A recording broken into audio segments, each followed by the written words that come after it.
Dan itu pun terjadi sama diriku sendiri. Maksudku keluargaku yang mana ketika anemia aplastik itu penyakit langka terjadi. Awalnya kan ibuku tuh dua penyakit parahnya. Satu anemia aplastik, kedua nasofaring. Alhamdulillah kanker stadium akhir. Yang anemia aplastik itu kan sempat tuh sampai dokternya bilang nggak ada apa-apa mungkin coba alternatif gitu. Itu dokternya ngomong. Dokternya yang nyuruh ke dukun. Aku nggak bilang ke dukun, dia bilang alternatif gitu. Ya, emang ada alternatif lain. Pilih ada dukun sama jalur pantura nih. Disitulah yang membuat kemarahan luar biasa gitu kan, karena lu dokter gitu loh. Ada responsibility atas pekerjaan lu tuh dokter, pekerjaan yang gue impiin tapi gue nggak bisa karena gue buta warna. Lu tuh dokter.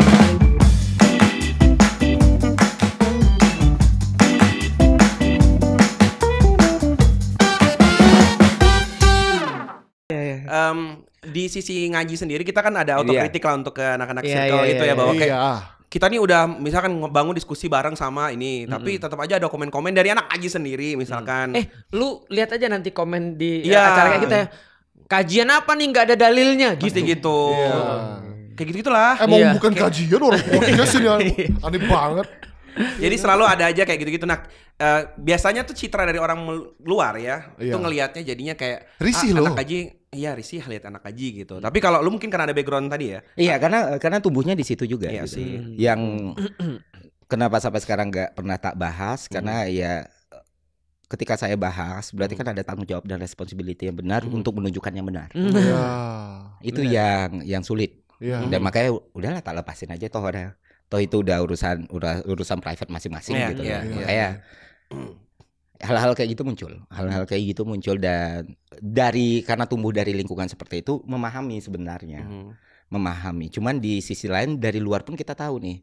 Jadi gini, ini diskusi menarik ya sebenarnya dan agak kontroversial mungkin. Bagus.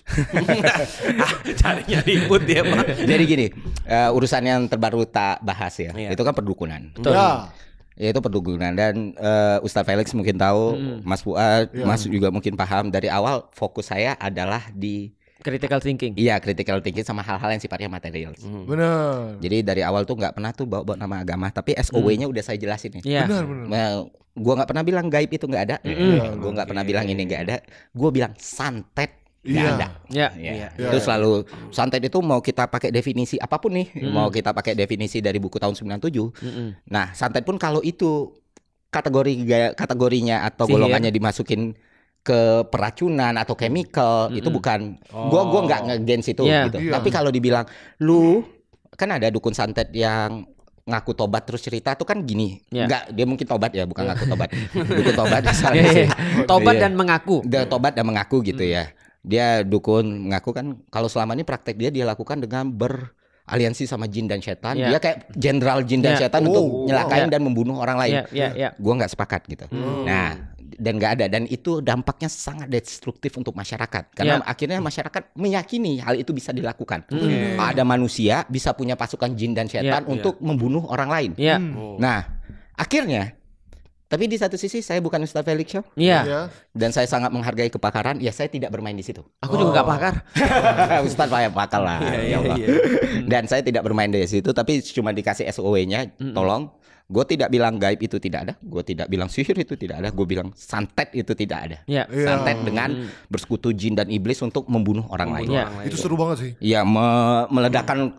Ya mantan dukunnya kan ngomong, kalau saya masih aktif saya akan gak cuma paku saya kirim ke perut Ferry Irwandi, saya ledakin.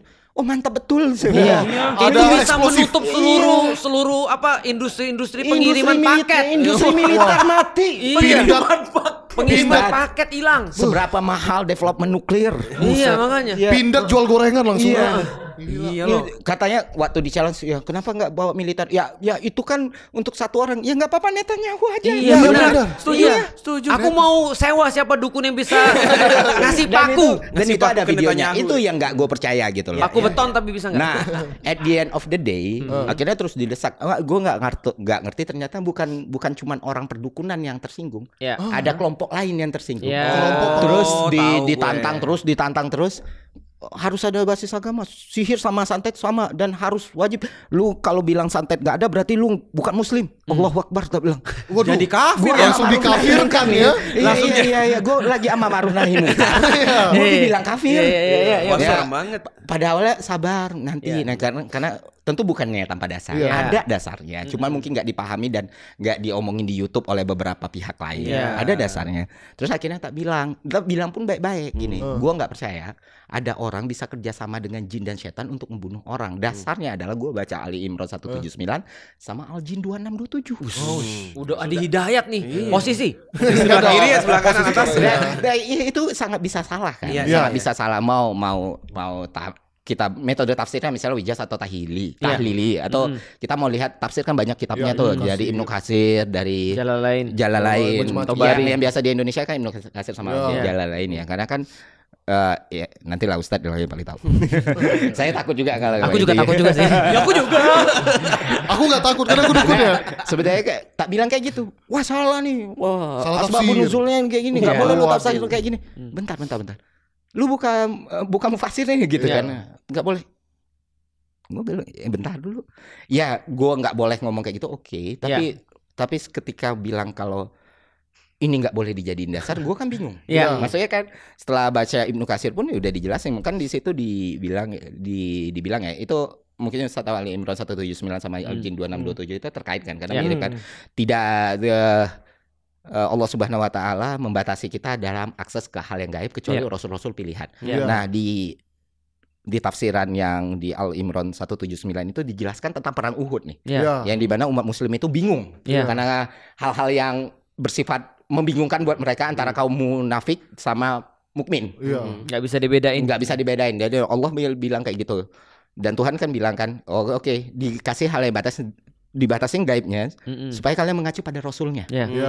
Nah, itu kan. Nah, orang kan bilang jin dan setan masuk ke hal yang gaib nggak? Iya kan. Jadi include dari situ ya gue bilang untuk mencelakakan jin dan setan nggak bisa. Dan ada tafsirnya di Ibnu Katsir, bukan gue ngomong. Ada di situ. Nah ada satu yang komen, nggak kok ini cuma nyeritain Uhud. Itu ada dan tweetnya gue screenshot. Ini cuma nyeritain perang Uhud, tidak bicara sama sekali tentang akses manusia kepada hal yang gaib. Itu benar atau salah? Akses ke gaib ya sebenarnya kalau tadi berbicara tentang goib, ya Quran pasti bicara tentang yang goib. Tapi apakah santet itu adalah bagian yang goib yang dipahami oleh Indonesia? Itu problemnya tuh. Jadi definisi itu dulu yang harusnya dikelarin. Sebenarnya ketika dia bilang ke saya kalau Ali Imran itu tidak menceritakan sama sekali hal yang goib, gimana tadi? Ali Imran tidak menceritakan 179 ya yang nyeritain perang Uhud kan. Selain kebimbangan perang Uhud ini ada ada pernyataan itu gitu. Tidak diberikan kita tidak diberikan akses lah ke hal-hal gaib kecuali rasul-rasul pilihan Allah. Betul. Ya berarti kita dibatasi perkara gaib memang kayak gitu ya. Memang kayak gitu. Dan ketika aku bilang kayak gitu itu salah nggak sih? Enggak sebenarnya. Artinya jadi tapi begini, aku sepakat dalam hal ini dan itu kritikku termasuk orang-orang Indonesia. Orang Indonesia tanpa basic apapun pasti akan masuk kepada pendekatan mistis. Oke. Semua pasti pendekatan mistis. Contoh ya, ada orang sakit 3 bulan nggak sembuh-sembuh. Orang bilang apa? Santet nih. Padahal sebenarnya dia bisa jadi penyakit menahun atau misalnya penyakit yang lain misalnya, atau dompet hilang. Lu kayaknya kurang sedekah. Mistis lagi. Jadi semua tuh digabungin dengan mistis. Usaha nggak sukses atau bisnisnya pilkada. Ya Allah serem banget yang itu ya. Coba lu pikir coba level-level orang kayak gini ya, yang jadi pemimpin negeri ngunjungi dukun juga. MotoGP masih pakai AC lampu. Nah ini artinya pendekatan orang Indonesia mistis. Jadi mereka meyakini mistis adalah sesuatu bagian daripada kehidupan mereka. Karena mereka menganggap agama juga bagian daripada kehidupan mereka. Mereka campur adukin antara mistis dengan agama. Goib di dalam agama wajib diyakini. Tapi apakah mistis itu bagian goib? Belum tentu.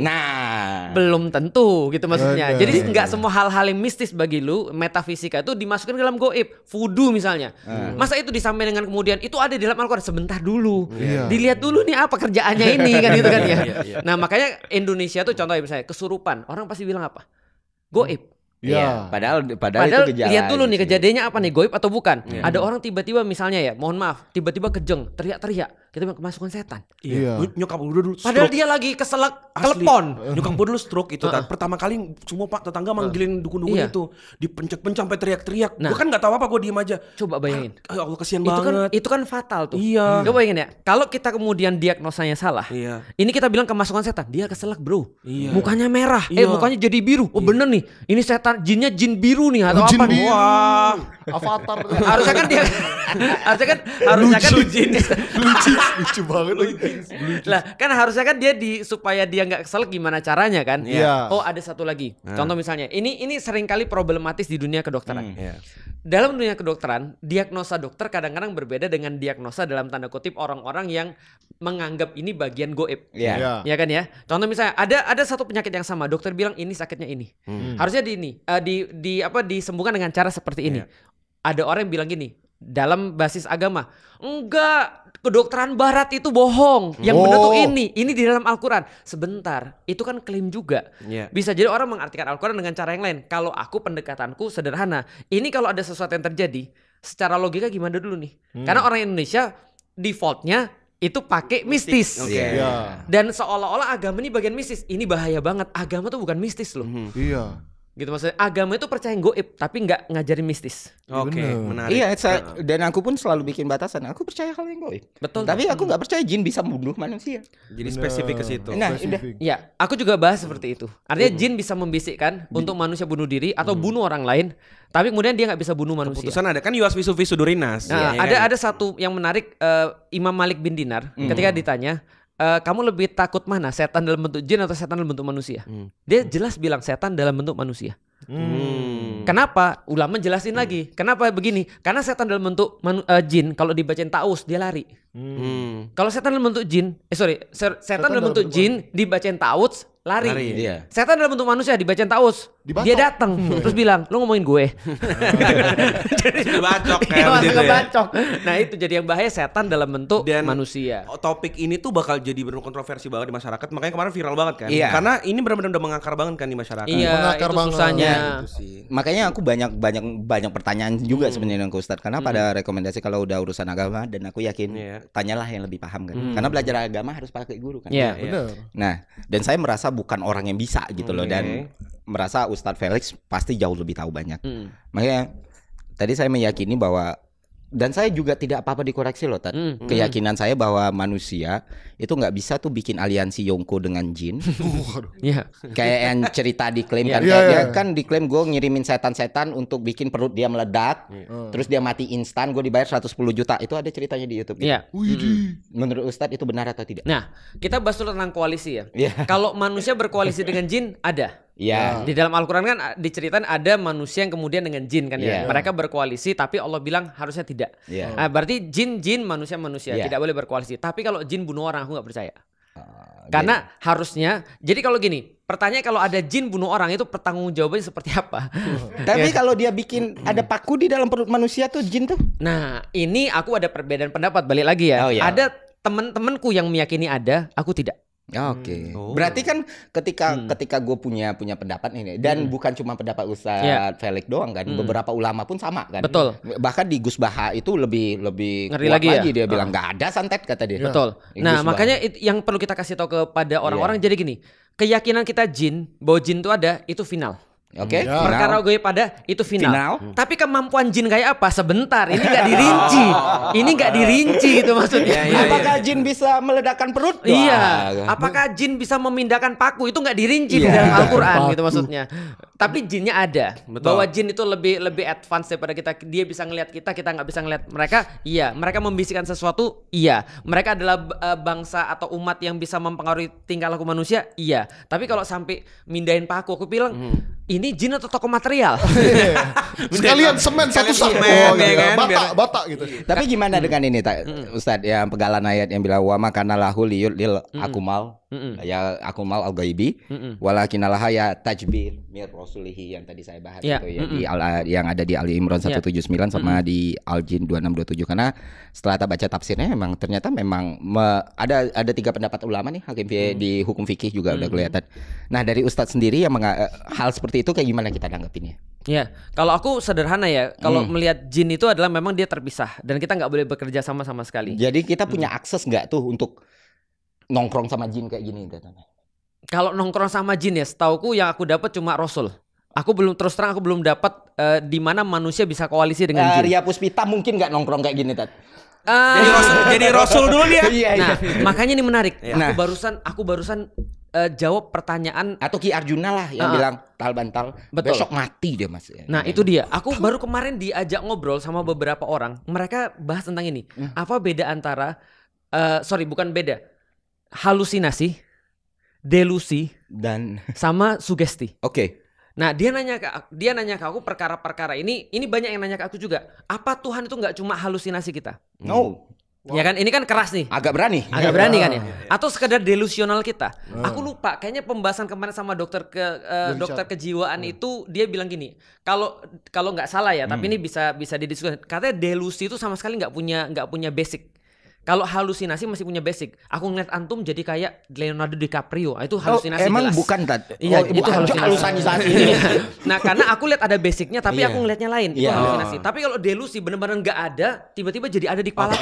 Itu delusi katanya. Nah, satu lagi sugesti itu memang ada seperti itu, tapi dia menggunakan kekuatan sugesti dia. Aku jawab sederhana, cuma satu bukti. Nah, kalau ada orang yang bilang bahwa saya bisa bekerja sama dengan jin dan jin tuh begini-begini. Sebentar, ini bedain antara kamu serius sama delusi gimana nih ceritanya nih? Kan nggak ada cara untuk proven. Sedangkan kalau ada yang bilang apakah Tuhan itu delusional, aku punya cara untuk provennya. Iya kan? Bahwa ini tidak delusi gitu maksudnya. Kita bisa proof gitu kan. Tapi kalau ini gimana provennya nih? Kalau misalnya contoh ya, Tuhan itu adalah sebuah hal yang delusional. Kita bisa gunain metode deduksi dong untuk membuktikan itu kan. Lah tapi metode mana? Induksi nggak bisa jelas gitu kan. Deduksi nggak bisa juga gitu kan. Tesis. Iya. Artinya jangan bawa dalil dulu. Kayak statement lu ngapain gua ributin kalau lu sendiri bahkan nggak bisa. Kita ngebuktiinnya gimana gitu kan? Diberikan tanda-tanda kebesaran untuk kaum yang berpikir kan. Betul. Benar. Iya. Maksudnya kalau dia bisa ngaku gitu, kok bisa juga dong ngaku. Semua orang aja kayak gitu. Itu diulang berkali-kali dalam Al-Quran loh untuk kaum yang berpikir gitu. Benar, logika itu salah satu-satunya cara untuk mendapatkan Tuhan. Berarti kalau ada satu orang yang berkata bahwa aku pernah ketemu jin kemarin. Sebentar, verifikasinya gimana? Verifikasinya gimana? Aku cuma mikirnya gini, itu dunia akan chaos banget gak sih? Contohnya kayak aku bisa ngebunuh orang dan aku bilang ada kaitannya dengan itu. Itu yang kemarin kasus siapa tuh? Apa yang tuh? di Cirebon. Ada yang begitu juga. Si Vina. Dan banyak pembuktian kemarin baru lagi kasus ada lansia yang tertipu 500 juta karena orang ngaku gini jubahnya agama, dia ngaku orang yang dapat karomah, akhirnya setor 500 juta dan pergi. Ya Allah. Jadi sebenarnya gini. Itu loh yang mungkin. Jadi aku sempat di Twitter karena Twitter itu forum yang lumayan bisa bebas lah kita ngomong ya. Aku bilang waktu itu diajak sama anak-anak ini, mereka ada yang mengidentifikasi mereka sebagai salafi atau apa, aku nggak ngerti. Maksudku aku ngerti tapi aku nggak mau kasih tahu. Maksudku nggak, bukan itu esensi dasarnya. Aku bilang, oke, kalian punya keyakinan, kalian punya penafsiran, kalian belajar masalah ini dan ilmu kalian luar biasa lagi. Tapi lihat realitasnya sekarang. Sabar sedikit. Sabar sedikit nih. Betul. Ya, kalian tahu nggak apa yang kalian jadikan bahan dan dasar, apa yang kalian bahas? Itu bukan bukan orang-orang di Twitter yang udah pintar ini yang pakai, tapi dukunnya. Bener. Jadi legitimasi untuk menyakiti orang lain. Iya, betul. Jadi kayak ngeri banget. Lu nggak bisa, maksudnya nggak semua orang punya ilmu tafsir seperti lu, ilmu agama seperti lu untuk memahami yang benar dan batil. Terus akhirnya diambil sama dukunnya.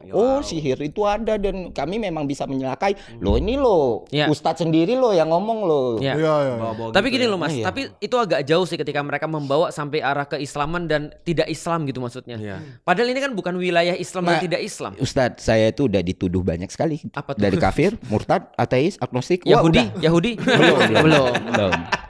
Belum. Jadi kayak saya sampai mempertanyakan berkali-kali nih.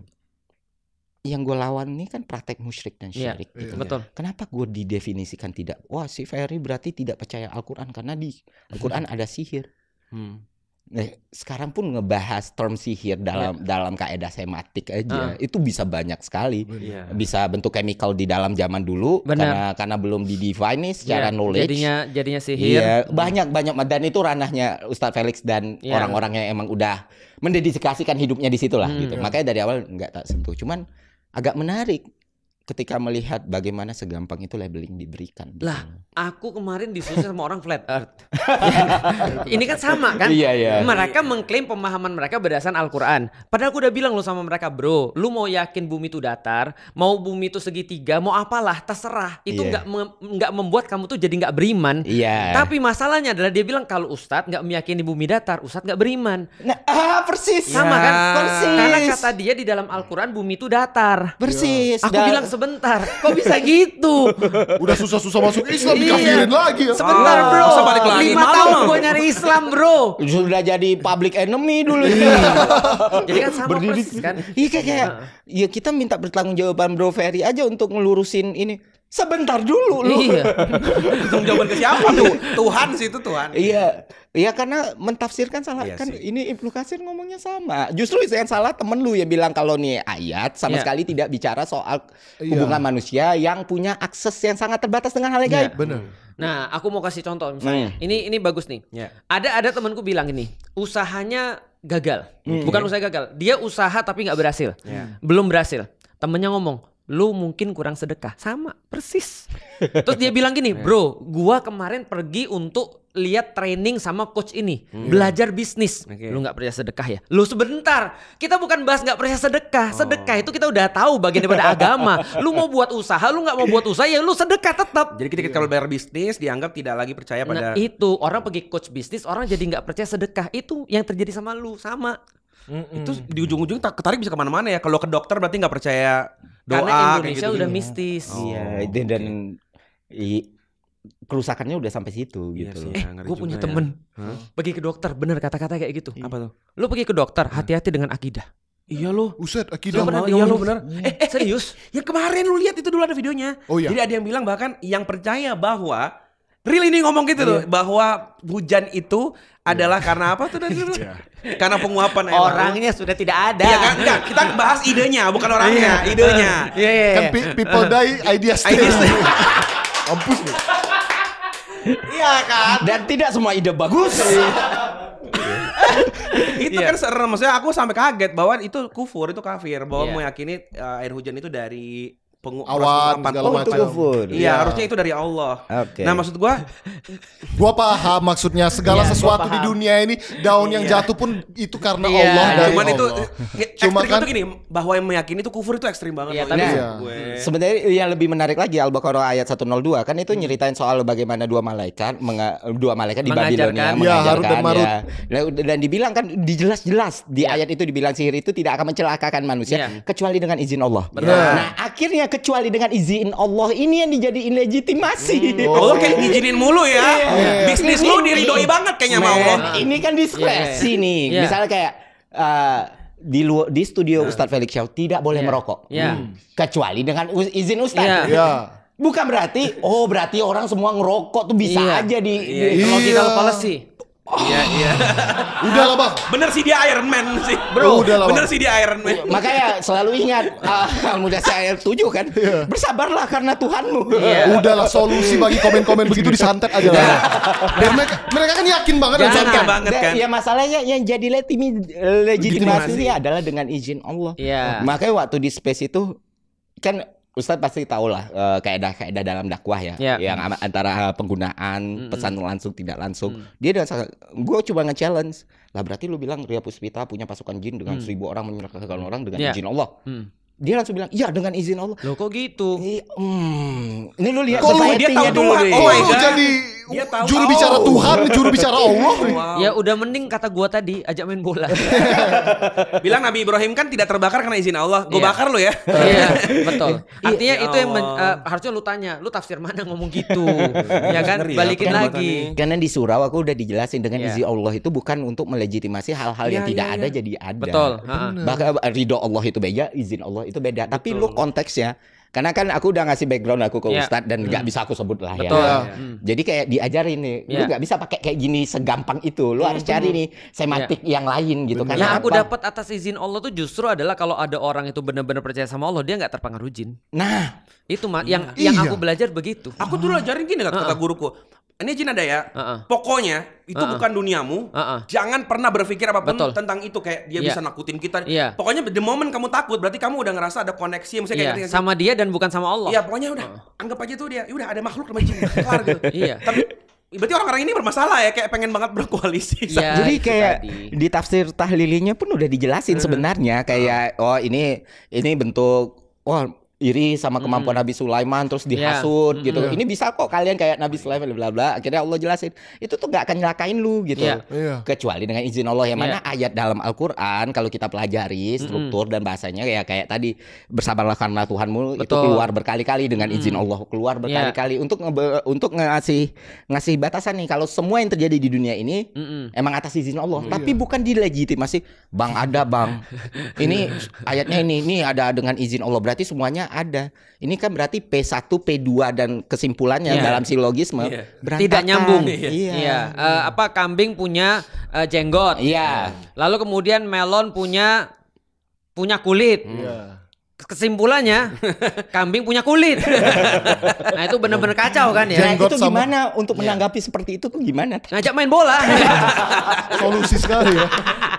Jauh. Tapi berarti PR mendidik tanda kutip ya, generasi panjang banget. Emang. Iya tapi terus terang. Aku balik lagi. Aku mencari semua sumber problematik daripada seluruh kehidupan ini ya. Kan sama kayak antum kan ya. Nyari sumber masalahnya apa? Baitul Maqdis, misalnya Palestina, problem Gaza dan Indonesia dan segala macam apa yang terjadi di Indonesia. Akhirnya aku temu dalam hadis yang aku simpulkan sampai di titik ini ya. Satu, ulama. Kenapa tuh? Kerusakan umat itu kerusakan ulamanya. Akibat ulamanya. Sebentar, Ustadz Felix sering kayak gini ya? Iya. Agak deg-degan kali ya. Iya, gua aja enggak berani gitu. Kalau boleh tahu ulamanya siapa sih? Aib. Jangan disebut ya. Itu termasuk aku, itu termasuk self critics. Artinya otokritik ya kan. Artinya aku merasa bahwasanya para ulama belum melakukan fungsinya.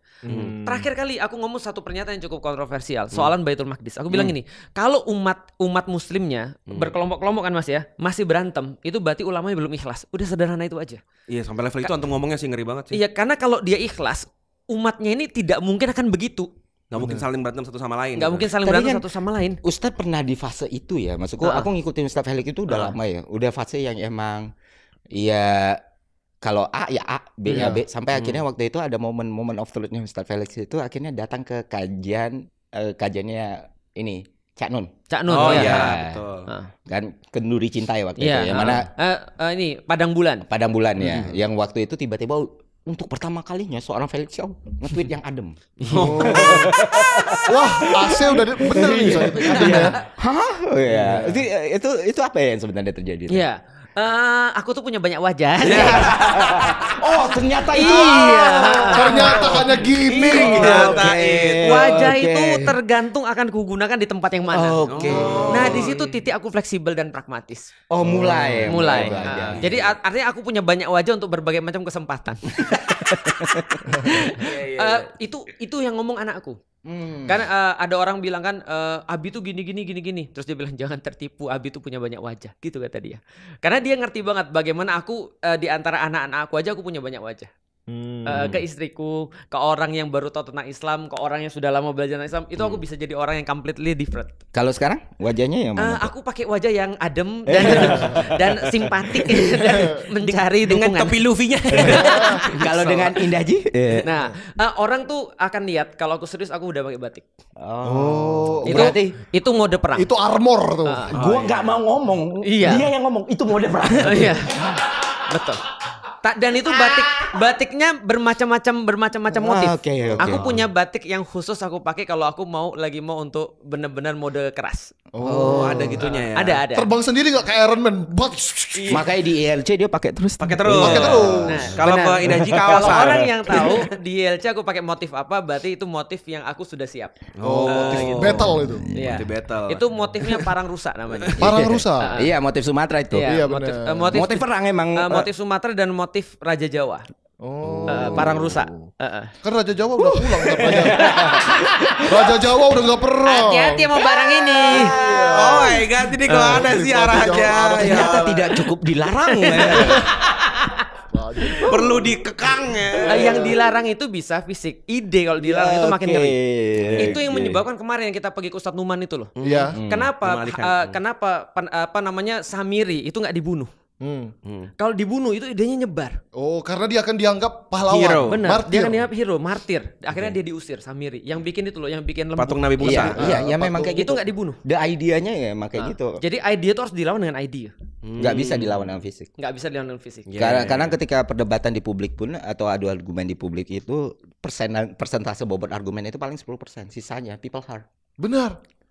Itu salah satu yang dibahas ketika rekayasa publik ya. Yang penting itu memenangkan hati orang, bukan memenangkan lawan debat. Iya. Gua dengan statement itu merasa bahwa dukun itu sedang posisinya tuh terpojok banget. Iya. Mereka berhasil nyantet, menang tapi nggak memenangkan hati orang. Iya. Kalah tapi juga kalau nggak bisa nyantet ya kalah juga gitu. Makanya waktu tantangan itu tak beriin. Kalian tuh cuma punya dua jalur untuk keluar sebelum ini jadi lebih serius. Satu, santet gua sampai gua mati. Iya. Dan gua siap pakai perjanjian apapun, nggak akan gua tuntut, keluarga gua nggak tuntut. Gua kasih bukan cuma Alphard, uang 1 M. Iya. Aduh, gua ada santet. Kedua, minta Tobat. maaf. Minta maaf ke publik dan mengakui kesalahan dan pembodohan yang kalian lakukan. Kalau nggak gue proses hukum dulu. Karena kan gue bilang gue bikin sayembara, tapi diancamnya itu pembunuhan dengan tangan. Iya, lucu banget aku nonton videonya. Itu kalau Ferry Irwandi ada di sini, saya bunuh dengan tangan sendiri. Lah kalau tidak tangan pakai sendiri. santet kata dia. Dan itu kan sudah bisa masuk delik kan? Iya, karena kan aku gini Tad, aku tidak ingin memenangkan apapun. Iya Tujuanku adalah mendidik. Iya benar. Critical Jadi kan thinking. itu bagian dari mendidik ya. Karena Orang langsung nangkep sih itu. iya, maksudku kalau aku emang memenangkan apapun dan pengen orang menderita, ya udah tinggal aku perkarain selesai. Iya. Tapi kan bukan itu tujuannya. Tapi aku harus ngomong itu supaya ada timbal balik nih, Bener. supaya masyarakat teredukasi nih. Karena gue sekarang logiknya ketika konstruknya ini udah benar, orang pasti ngambil pilihan pertama dong. Iya. Kalau memang ada. Iya. Gini. Pesulap merah selalu dianggap nggak bisa karena nggak ada imbalan. Pesulap merah kan nggak pernah bikin satu Sayembara. Iya, sayembara. Nggak pernah. Lu bikin sayembara. Gue bikin sayembara. Terus alasan mereka apa? Harus ada dendam dan sakit hati. Ini dukunnya udah gue injak-injak loh. Iya, bukan Masa lu nggak ada sakit hati? Iya, dendam sakit hati. Nah, akhirnya setelah 2 ini mental barulah ditabrakin sama agama. Iya. Nggak ada syarat ketiga gitu apa gitu? Ya sekarang itu lagi ini Lagi nyari. sekarang setelah 1-2 ini enggak, perkara santet udah kayak lebih sulit dari KPR. Iya. Tapi ini lucu ya. Ini adalah masa di mana syirik Iya. dibela pakai dalil. Iya. Aneh Lucu banget. banget. Ya. Sumpah. Syirik dibela pakai dalil. Karena Maksudnya gini, karena banget. para yang mengaku orang-orang agama ini merasa bahwa saya Ferry Irwandi nyerang agamanya dia. Which kenapa is sih? Iya, itu masalahnya. di Banyak salah ngebantu satu banget grup ya. Ustadz ya, ini yang bikin aku pengen nangis sih sebenarnya. Jadi salah satu grup, aku nggak bisa sebut organisasi atau kelompok atau apanya, ya aku dibilang orang yang akan menjauhkan orang dari agama. Buset. Bukan Ria Puspita, bukan Ki Arjuna. Jadi gini ya, pertama kita harus kasih tahu orang ya, yang paling diuntungkan ketika Ferry Irwandi berhasil mendidik masyarakat Indonesia dengan critical thinking ya, dia nggak perlu ngomong dalil apapun. Yang paling diuntungkan itu agama Islam. Bener. Kenapa? Karena bukan cuma ya, karena Tolong agama pilih Islam. kata-kata dengan baik. Karena agama Islam Ya. itu adalah agama yang paling diuntungkan ketika orang mikir. Bener. Oke, yang kayak antum bilang di ini ya. Karena ratusan ayat di dalam Al-Quran nyuruh orang mikir. Jadi kalau begitu orang critical thinkingnya muncul, maka Islam punya advantage banyak sekali. Oke, Ya. berarti harusnya Itu sebenarnya. dari kalangan muslimin yang nggak boleh, maksudnya harusnya nggak ada urusan, malah harusnya support gitu loh. Bener dong. Gue support. Iyalah bener. Kita support untuk Nakama disantet. lagi nakama. Nah, maksudnya gue tahu banget loh dari awal kita ngaji aja tuh selalu kan syirik tuh hal yang paling penting di awal, Iya, kayak tauhid benar. gitu. Kayak kapan lagi lu temu momen di mana ada masa syirik tuh benar-benar di battle kayak gini loh. Iya. Iya. Selama ini kan cuman jangan. Ini bukan cuma jangan, ayo gitu. Makanya gue bilang bro, agama itu di tangan orang yang nggak mikir, jadinya ngawur. Oke. Jadi kita harus buat orang pinter dulu sebenarnya ini. Dia shock mulu ya tadi. Iya memang benar kan. Agak keras Ustadz kalian Iya. ya. Bahkan Ustadz bilang agama itu privilege bagi orang-orang yang mikir. Mikir. Iya kan tadi tak bilang juga seberapa sering keluar Kata-kata berpikir. iya untuk berpikir. Tahu Kami nggak, berikan tanda-tanda pada kaum pepatah bahasa Arab. apa tadi? musuh yang pintar lebih bagus daripada teman yang bodoh. Mas Indonesia tuh. Oh ya, baik. Sama kayak kata Imam Syafi'i ya, berdebat sama intelektual gue nggak akan pernah kalah. Berdebat sama orang bodoh gue nggak ngerti caranya kata dia. Iya betul. Dia pernah melakukan sekali dan dia istighfar sekali. Dan dia kalah. Karena idiocy has no limits.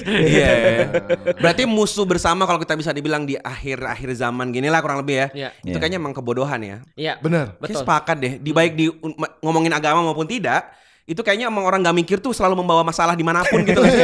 Nabi Ibrahim tidak bilang tentang masalah dalil ketika dia ngancurin patung itu. Iya lagi. Ngajak mikir kan. Dia ngajak mikir.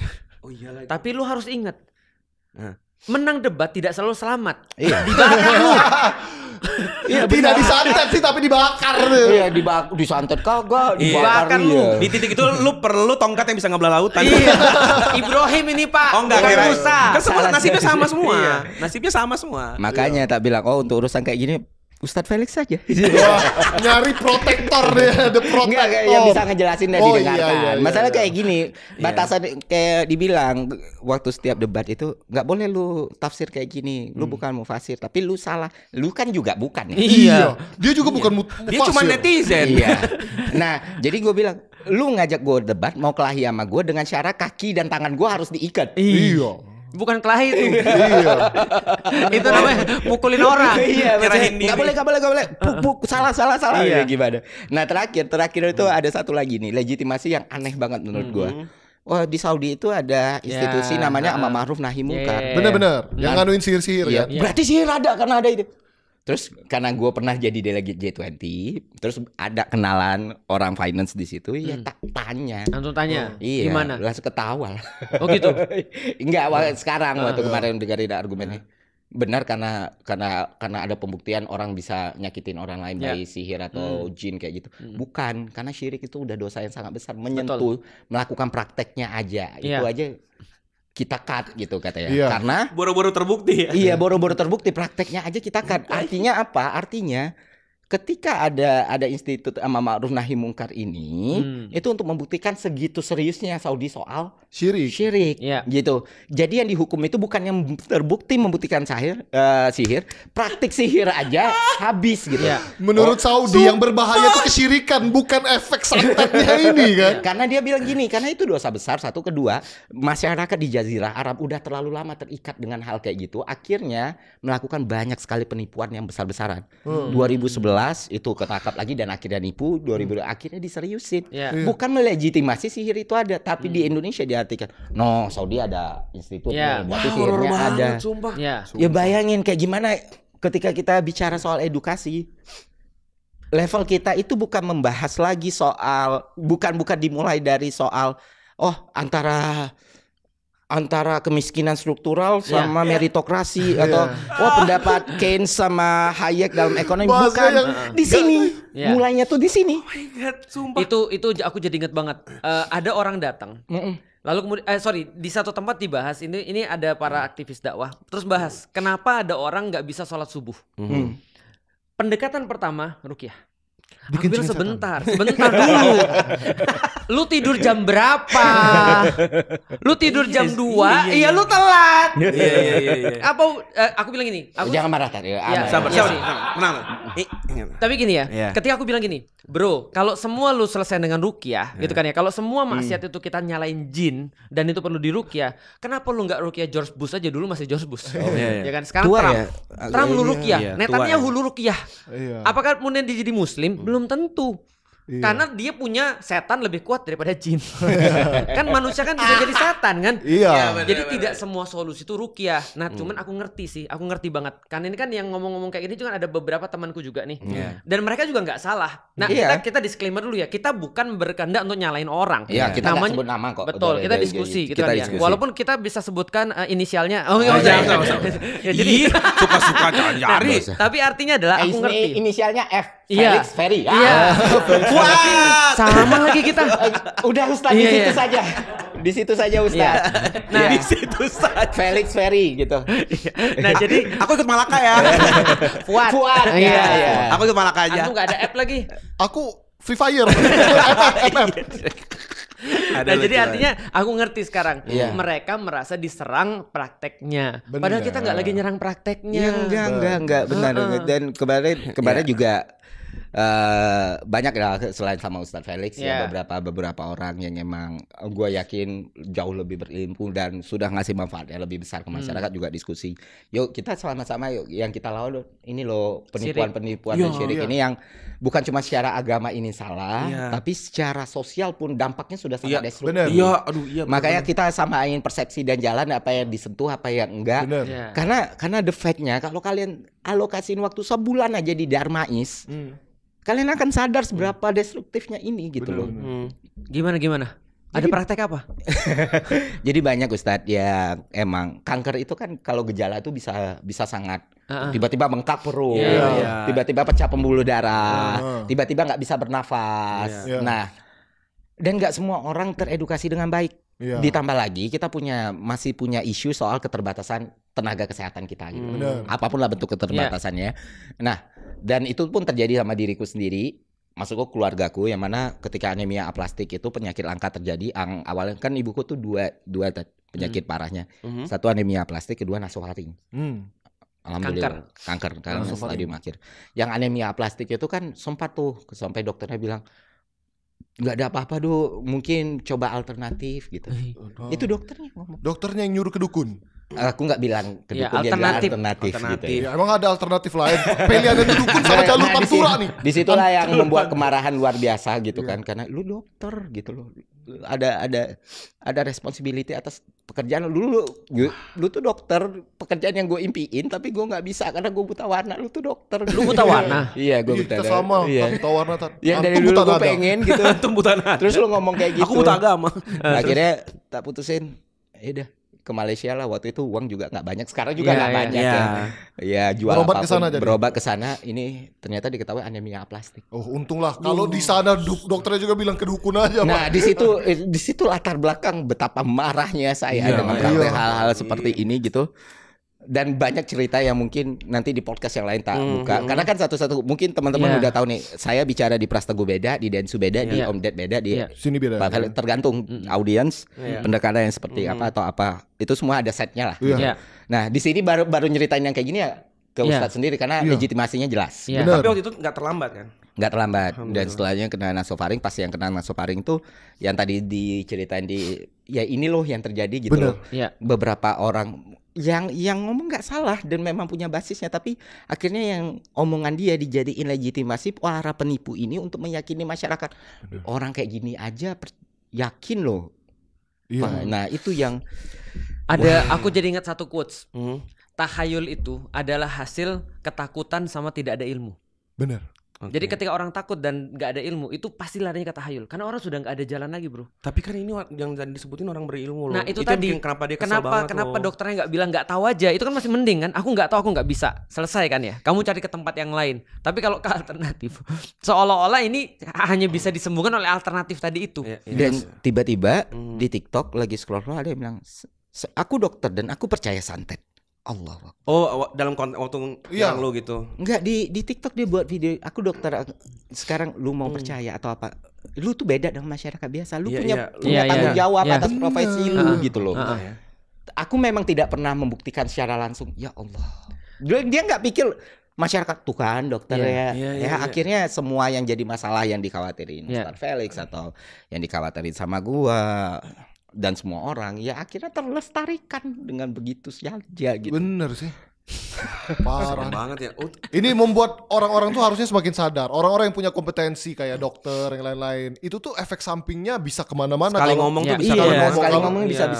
Kalau gua Ferry Irwandi ngomong santet itu ada, dampaknya nggak destruktif sekali gitu. Paling ya udah, lu ngaco. Tapi kalau orang udah title tertentu, lu masih ingat gak sih ada yang gandain duit? Siapa dulu terus yang dukung dokter. Nitip duit itu. Iya kan? Iya. Artinya aku jadi bener sih kenapa ya? Kalau Luffy sama Kurohige gitu kayak satu mata uang, satu uang dengan dua sisi yang berbeda. Begitu juga dengan orang-orang yang idiot sama jenius nggak sih? Menarik nih. Kan bahannya sama. Bahannya apa? Bahannya sama kan, sama-sama berani, sama-sama nekat, sama-sama persisten. Iya. Ya kan, orang gila kan persisten. Orang bodoh kan persisten. Lu nggak lihat orang bodoh. Ya kan? Cuma tinggal bagaimana cara memanfaatkannya aja. Gitu maksudnya. Iya, maksudnya kayak kurang apalagi sih kayak titel-titel tersebut kan pendidikannya tinggi ya. Dan selalu kan namanya di pendidikan pasti yang dikedepankan tuh akal berpikir tuh. Tapi masih aja percaya gitu ya. Yang menurutku lebih menyedihkan itu mereka tuh nggak sadar bahwa ini masalah. Iya. Makanya mereka nggak menganggap omongan mereka tuh jadi bakal berefek samping menyebabkan masalah. Mereka nggak menganggap itu masalah. Kan sebenarnya di atas kecerdasan kan ada wisdom ya. Iya. Wah, ya Ya benar. itu ya. Benar. Nggak semua hal tuh lu harus bukan cuma soal kebenarannya gitu. Tapi bagaimana kebenaran itu disampaikan. Diaplikasikan. Ya, dan di Dampaknya. ekonomi banyak loh hal kayak gitu. Iya. Maksudnya kayak aku harus selektif banget nih untuk ngasih tahu teori soal ini nih. Ya. Quantitative easing itu apa, taperingnya apa? Kenapa? Karena orang bakal salah paham. Dan ketika orang salah paham, itu bakal nimbulin yang namanya gejolak pasar kan. Ya. Bener. Yang mana ngerugiin lebih banyak orang lagi walaupun gua udah benar ngomongnya. Betul. Bener. Makanya harus dikasih A, B, C, D batasan. Ini lu telaah baru tahap selanjutnya ini dan ini gitu. Ya. Karena- Wisdom itu di atas kebenaran. Yang paling utama tuh apa yang ditangkap orang, Ya. bukan apa yang kita sampein ya. Ya. Gila. Terakhir Bang, Oke. apa harapan lu untuk Indonesia ke depannya dengan yang lu perjuangin gitu? Gue cuma berharap gue cinta banget sama Indonesia. Bukan ini bukan semangat nasionalisme atau kayak gimana ya. Karena masakan enak-enak. Bener. Iya, masakan Masakan orang awak enak-enak. ya? Iya, masakan orang awak. Hidup mau susah kayak gimana pun lah, mau buruknya atau mau apapun, Ya. tetap aja keluar juga enak. Bener. Pergi ke luar negeri itu nggak pernah ngerasa vibe yang sama gitu. Iya. Maaf ngomong Ustadz, maaf sekali ngomong, di Indonesia beli rokok juga enak. Coba di luar Singapura negeri, susah, iya benar. susah betul. Susah betul. Betul. Mahal. Mahal dan harus pakai Dan KTP. sekarang gue berpikir semoga harga rokok semakin meningkat supaya usernya makin dikit Ya, ya. tapi PPN-nya 20% mau lu. Saya juga menentang itu. Itu mantan bos lu kan? Iya. Ustadz, kan saya bilang value. Oh, iya. Saya people tuh change. sedikit pun tidak menghormati rasa hormat dan rasa sayang Iya. saya kepada Bu Gitu Sri ya, Bu, Mulyani. ya. Ya, lu lebih suka Tapi- duit lu masuk ke perusahaan daripada ke negara ya? Jadi ada satu hal yang menarik nih. Ketika kita di Kemenq nih, tolonglah masyarakat berpikir, ya kan? Pas sudah keluar, banyak juga duit gue diambil negara ini ya. Oh gitu lu pikir? Iya. Waduh, kerasa juga ya. Gitu. Untung lu udah keluar. Iya. Waduh, pas lihat PPN 12%, Iya. ya tolak lah. Iya. Tapi lu jangan tinggal di Indonesia dong. Iya, jangan lah. Dikit-dikit ngusir ya. Nggak bisa, nggak bisa masukku. Enggak, itu bukan kata gua, kata ibunya dia. Oh enggak. Takut. Tapi waktu orang ditanya, lu kan orang Kemenq terus ini Bu Sri Mulyani. Ya saya menolak. Iya. Kita bilang saya menolak karena 12%. Masukku masih ada alternatif lain. Iya. Benar atau salah belum tentu. Tapi karena dan secara alamiah manusia pasti menolak pajak. Oh, tentu. Betul. Iya, itu secara nature kayak gitu. Lu bikin kebijakan, terserah lu bikin kebijakan boleh, tapi lu nggak bisa paksa masyarakat menerima itu dengan lapang dada karena duit mereka diambil. Oke, jadi yang dari kemarin nanya, kok lu kok nggak pernah bahas? Gue udah bahas. Lu nggak nonton atau lu nggak baca gitu? Iya, benar. Iya, jadi benar, kayak ya nggak masalah. Termasuk ya belajar juga dari banyak orang dengan spektrum yang berbeda. Salah satu jujur ini bukan lip service Ustaz. Walau mungkin perbedaan dari pandangan Ustaz Felix Xiao dengan saya tuh lebih banyak daripada kesamaannya. Tapi satu yang benar-benar gue respect, beliau benar-benar tahu ketika yang dia perjuangkan A, maka dia tidak akan terdistraksi dengan yang lain, kedekatan atau lain sebagainya. Ya sudah, kalau emang tidak sejalan, tidak perlu menjatuhkan, mencela, mengolok-olok. Sliding aja paling gua. Tadi pun naik nih. Ada yang sliding wae. Nah, di situ juga maksud gua, aku nggak perlu mencela Bu Sri Mulyani, mengolok-olok apa. Cuman dia PPN 12%. Gimana sih aku masyarakat gitu loh. Iya. Keluarin duit lebih banyak ya. Iya. Tapi apakah akan melakukan perbuatan Kekerasan, anarkis? Tentu saja tidak. Melawan hukum ya tidak. Iya. Tapi dipaksa apakah riang gembira ya juga tidak. Tidak, betul. Dan semoga aja kalau memang harus dipaksa terus kayak gitu dan tidak ada cara lain dan harus diterapkan, itu punya esensi dan punya nilai tambah buat masyarakat secara keseluruhan. Karena kan balik lagi kita bicara ekonomi, apalagi ketika kita pegang sektor fiskal ya, kita pegang fiskal policy dan kita menentukan makronya negara adalah salah satu mentorku Mas Dede. Pak Khatib Basri itu ngomong, Menteri Keuangan kalau membuat keputusan selalu populer maka ada yang salah. Pasti. Iya. Iya, tapi tidak populer selalu benar. Iya betul. Iya, kayak Jadi sekarang misalnya 12%, 1% itu katanya itu cuma 1%. Lu nggak belajar. Itu kalau orang ekonomi dengar kayak gitu, itu pasti langsung ngamuk tuh. Iya, kenaikannya kan bisa 9% ya. Jadi dari nilai bisa 12 12 katanya. 12. Ya, itu bukan 11 tambah 12. Iya. Itu hitungannya bukan seperti itu. Iya, itu luar biasa. Nakama yang kan lu kan nakama. Iya. Favorit lu siapa? Karakter. Kalau nakamanya ya, kalau Straw Hat ya. Kalau Straw Hat itu agak sulit sih. Nggak harus Straw Hat sih. Nggak harus Straw Hat. Kalau dari dulu aku Guard. Dari sebelum kekuatan dia ditunjukin ya. Betul. Jadi mitos-mitos dia ada step by step. Benar. Bahkan dari sejak awal-awal Guard itu muncul namanya. Wah, ini kakek-kakek tapi dibilang setara Gold Roger itu sekuat apa sebenarnya. Betul. Dan dia kan perlahan-lahan ditunjukin dikeluarin apalagi yang sekarang Galaxy Impact itu kayak gila. Cuman kalau secara keseluruhan mungkin untuk ngebahas Guard itu agak sulit.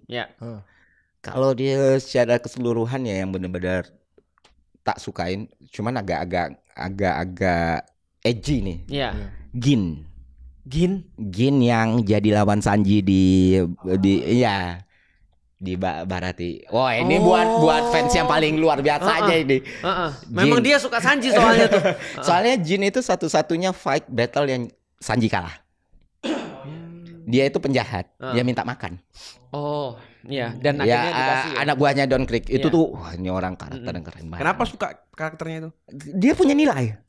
Value. Iya, balik lagi kayak Sanji juga punya value. Iya, si Jin ini gini, sedikit ceritanya tuh kan Don Krieg Don Krieg berantakan krunya, dia kan tangan kanannya Don Krieg. Terus kelaparan. Dia ada kelaparan minta makan sama Sanji kan. Nah, Sanji punya nilai siapapun yang kelaparan akan dia kasih makan. Si Jin siapapun yang ngasih dia makan akan dia bantu. Akan dia bantu gitu. Dan mereka harus ada dan satu lagi dia akan loyal sama dia konflik kepentingan. Iya. Dan mereka bertarung dengan si Jinnya tuh nangis gitu loh. Iya. Karena harus melawan prinsip ya. Gentle. Dan Sanji dia bisa ngebunuh Sanji waktu itu dan nggak dibunuh gitu. Iya. Karena udah ngasih makan. Berarti kru tolong kasih makan kru. Biar dia loyal. Makanya tak tunggu tuh, biasanya karakter lama kan sering muncul lagi. Kapan ya Jin ini muncul lagi gitu. Kata orang nanti yang santet-santet kan Jin itu berkaitan dengan kenapa dia suka Jin karena itu ya? Enggak, G. Pakai G. Karena tapi didengar dukun Jin. Ya, itu kan indah, bukan indah G. Dia G20. Iya. Kalau tulisannya kan GIN itu kayak jenis minuman. Gin dan vodka. Ya, ini yang dulunya minum. Enggak, aku nonton ini Detektif Conan. Minum Gin. Iya. Jadi memang luar biasa ya. Masya Allah. Luar biasa. Thank you. Kalau Ustaz Felix? Belum. Aku Ace. Ace. Udah tau kan aku tuh suka yang mati.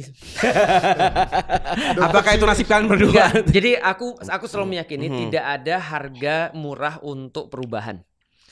Itu kata-katanya Malcolm X. Kalau kamu takut mati jangan ngomong perubahan. Wow. Jadi kalau mau berjuang, udah jangan bahas mati dulu. Jadi kalau kamu udah nggak mau bahas mati, kamu jangan bahas perjuangan karena itu nggak relate dengan orang. Nah, jadi aku sukanya Ace. Kematian dia membuat satu generasi baru.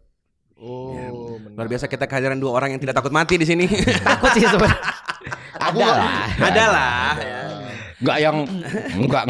Iya, enggak gitu juga sih. Enggak nantangin juga ya. Iya. Oke deh. Tapi kalau yang ditantangin yang enggak ada ya enggak apa-apa. Wah, itu. Masa orang bisa ledakin perut atau ngirim paku. Iya. Lebih masuk akal siram air keras kan? Iya. Hati-hati lu, jangan jalan sampai handstand lu. Oh iya sih. Iya, bahaya lu nanti. Sering diingatin sama orang. Kayaknya lu udah butuh bodyguard deh. Kan udah ada. Wih. Luar biasa. Aku aja enggak pernah ngomong gitu. Coki gak suka mendengar ini. Kapan-kapan Ustaz harus sama Coki deh. Banyak banget layer dari Coki yang orang nggak tahu. Menarik sih. Undang ke Malaka biar ketemu Coki itu. Iya. Menarik ya. Mau nggak? Ayo aja. Mau lah dia mah. Aku mah diundang sama siapapun lah. Aku menunggu diundang sama Prabowo. Beda. Beda kalau udah makan bareng malah lain lah. Beda. Antum kayak Jin tadi udah dikasih makan. Udah tuh produser udah gini-gini. Kalau untuk urusan itu Muhammadiyah paling tahu lah. Aduh. Aduh. Oke deh. Thank you banget Wadi. Udah hadir di MTV.